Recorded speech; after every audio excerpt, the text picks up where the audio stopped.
Bonjour, Alors, pourriez-vous vous présenter? je m'appelle Adrien de Liège, je viens de l'université de Liège, en Belgique. Et voilà, je fais une thèse en mathématiques, principalement mathématiques appliquées, en sciences, en climatologie principalement.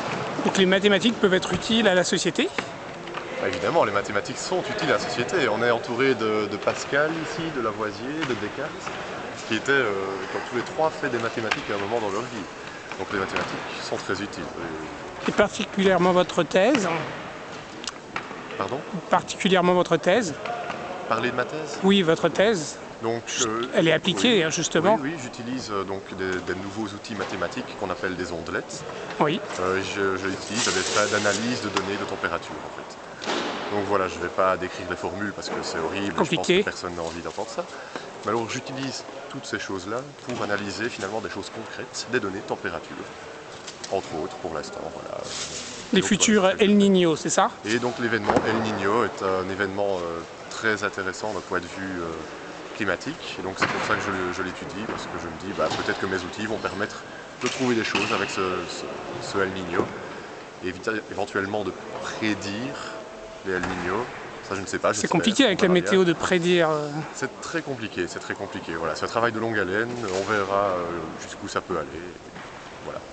Alors donc, qu'est-ce qui vous a poussé à participer à ma thèse en 180 secondes?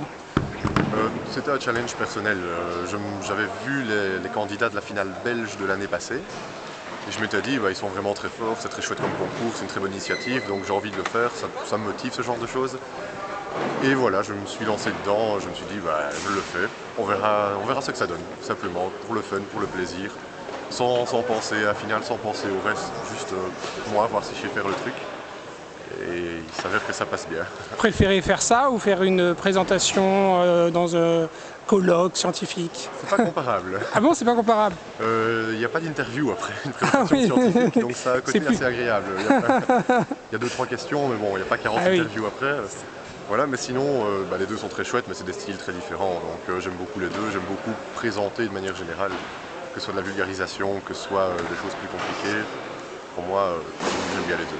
Et vous aimeriez faire plus tard quel type de métier? Chercheur?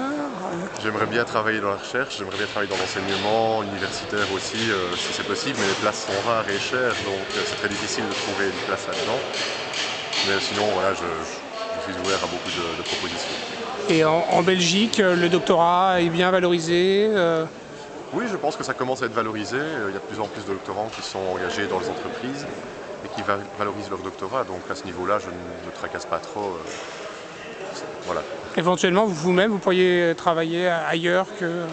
Oui, dans une entreprise ou à l'étranger. Oui, je n'ai pas vraiment de restrictions. Je pense que je me plairai dans beaucoup de domaines, donc on verra où ça me porte.